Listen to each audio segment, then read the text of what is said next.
simply a moral support. Basically, moral support, and it depends also on the economy, what type of support and assistance that they would lend to your economy. The co-sponsoring economy, when they co-sponsor the project, manifest that your project makes sense and it's beneficial for you. And the lead agency, the lead government agency representatives should be able to help in getting the co-sponsors. So you don't need to worry about the co-sponsors. Even mo, may kaila sa Chile, sa Peru, or sa Mexico, don't worry about that. What you worry about now at the States, especially, is how to develop a workable concept. Project summary, very important to limit the words, 150 words, I think, maximum. That would give the reader an executive summary of your project. Important reminder, you start by describing the issue and the challenge or opportunity of your project, the opportunity it wants to address, and then walk through the reader through your project by stating the things your project intends to do or achieve, and outline where and when you will conduct your activities, and describe who will be involved in your project, including non-anchored parties. And finally, write this section as if you are explaining the project to someone who does not have any background in this field or in Apec. The summary should paint a picture of your project in the mind of the reader. It should establish the context so that the rest of the proposal makes sense. It is your chance to make a great first impression of your thoughts and your ideas. On the second page of the project proposal or the project concept note, you will find the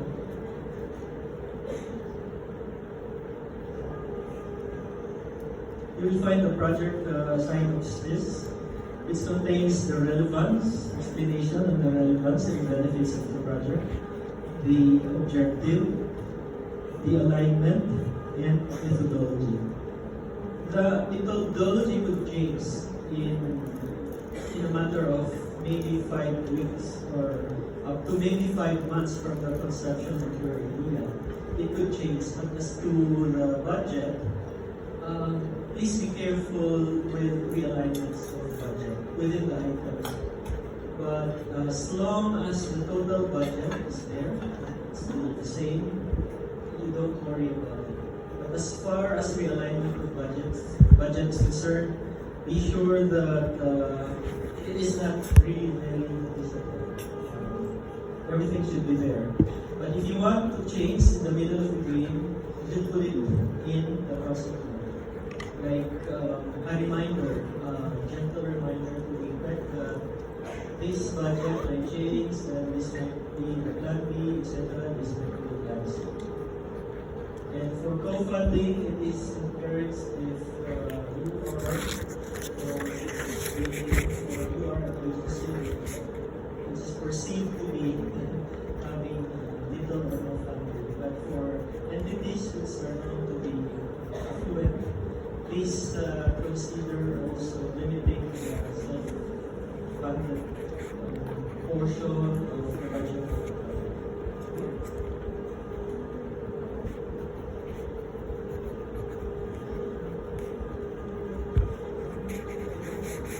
So just final reminders on how to check if your proposal is of high quality.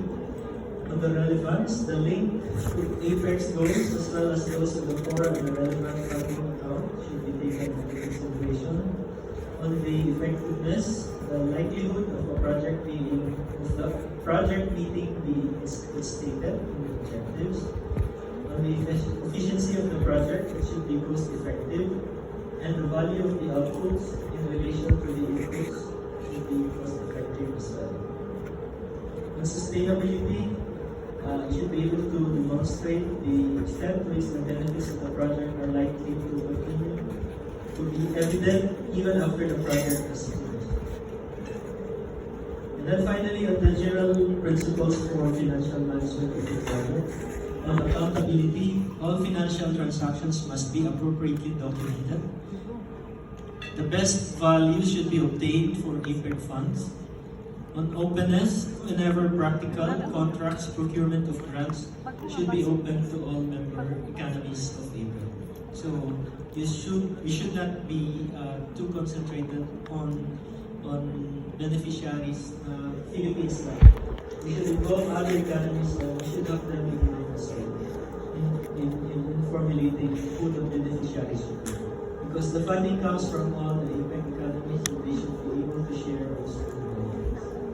And finally, concept notes should not be over 3 pages. Concept notes of more than 3 pages will be automatically rejected. And make sure to use readable font size as Arial 10. Not necessarily Arial 10, but based on experience, that's preferred for 10 or 9.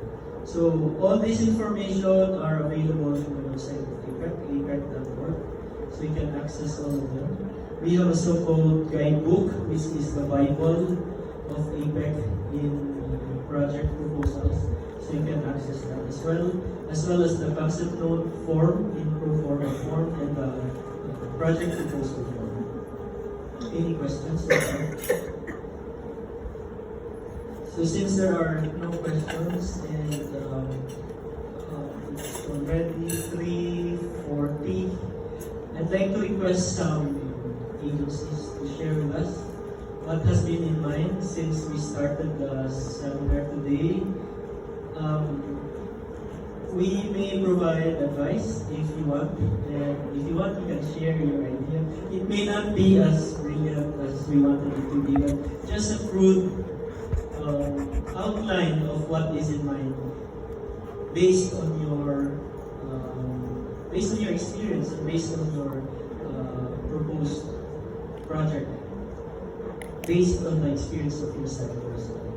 So can I call on some state universities or maybe colleges? Because these are people who are into project proposals and are exposed to things like this, like professors examining dissertation proposal of students. Maybe we can have from the Cebu University.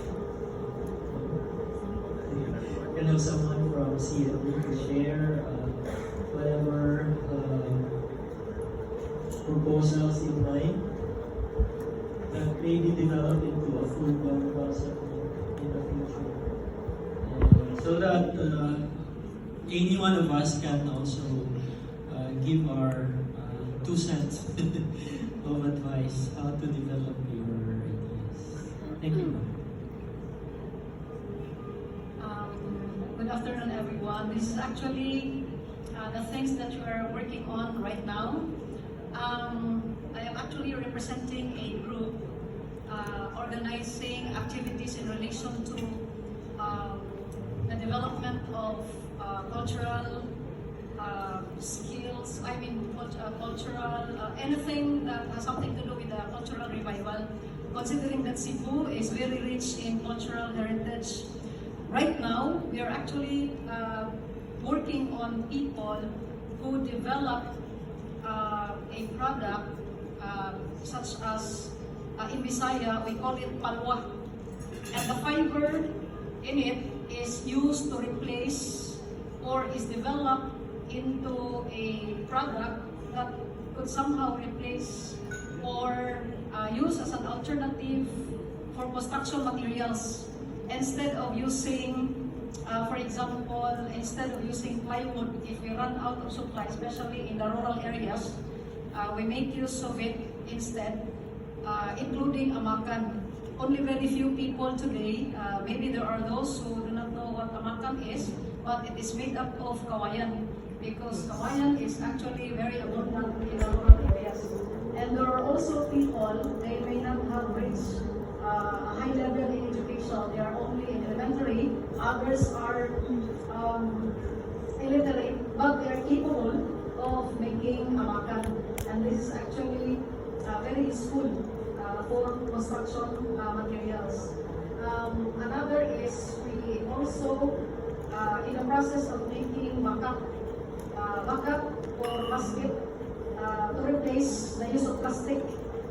When we talk about, for example, in relation to environmental concerns, instead of using plastic, this is actually based on research because we are done researching on the use of plastic basket, which is actually which can be traced back to 11th century, and that can be originated in that is originated in the different parts of Cebu, and that is very much connected to cultural practices also in Japan and in other parts of Asia. So again, we are now on capacity building in the development of products that has this cultural identity that can be traced to Cebu. Aside from this capability building in relation to development of products for construction supply, we are also into training in book writing. This book writing does not only involve professors, but this is actually a training on the part of the local members of the local community for them to write their own story. Now, if you have noticed, our problem in our country is the lack of the sense of national pride. So, in other words, if you ask, for example, if you ask a Korean about the story of their country, they can tell the history of their country from A to Z.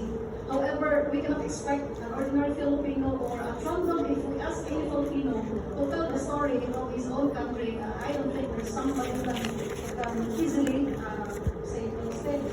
That's why we are now on the process of bringing this consciousness to the community, because it's very difficult to teach the people in the community or bring them into the classroom. Instead, it's the professors going out to the community, teaching people how to write their own story.